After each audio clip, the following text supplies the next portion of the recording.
Guinéennes, Guinéens, chers concitoyens, c'est avec un immense plaisir que je m'adresse à vous en cette fin du mois béni de Ramadan.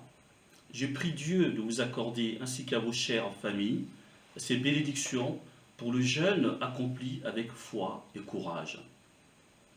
Je formule mes vœux de bonne santé à toutes et à tous en cette période difficile marquée par la pandémie de Covid-19 qui n'a pas épargné notre pays.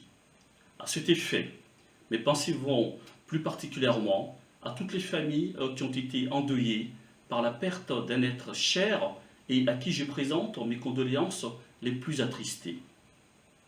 Mes chers concitoyens, dans le cadre de la prévention et de l'éradication de ce virus, il n'existe à ce jour ni traitement dont l'efficacité serait prouvée, ni vaccin.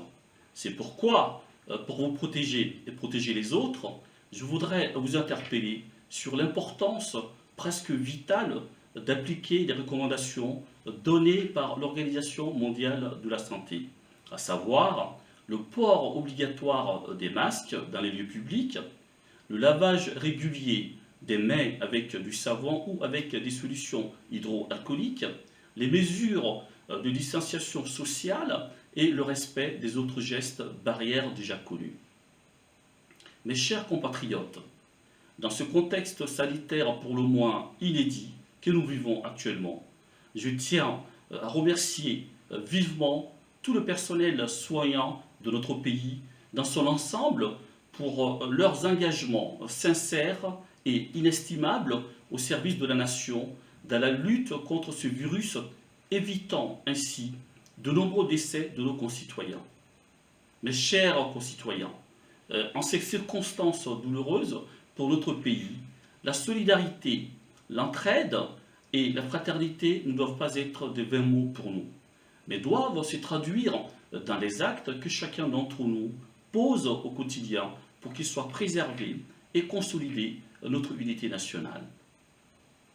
Je lance un appel au président de la République, le professeur Alpha Condé, pour qu'il ordonne, d'une part, des mesures urgentes pour faciliter les transports de produits essentiels et vitaux à nos populations entre les villes de l'intérieur de notre pays et la capitale Conakry. Et d'autre part, la mise en place des programmes de soutien à nos agriculteurs pour le rachat par l'État de leur production invendue. Et ceci afin de leur éviter une situation économique désastreuse. Et ensuite, il serait salutaire de redistribuer ces produits agricoles locaux gratuitement aux familles démunies et confrontées aujourd'hui à des situations de misère sociale insupportables.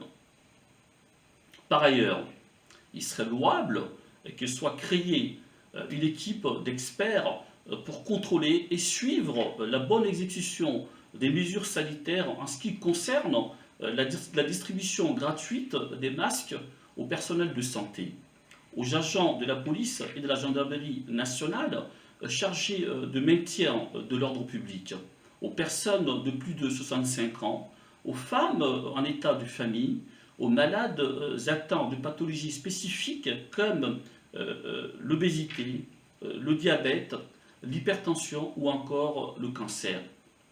Mes chers compatriotes, au-delà des vœux traditionnels d'usage, la paix dans notre pays est un souhait qui m'est très cher. Et pour ce faire, je demande à chacun d'entre vous de s'y atteler avec conviction et détermination. Et ceci afin que notre pays, la Guinée, continue son chemin de démocratisation apaisé et de développement socio-économique tant souhaité par tous et pour tous. Que Dieu protège notre pays, la Guinée. Vive l'unité nationale, vive la paix, vive la Guinée. Je vous remercie.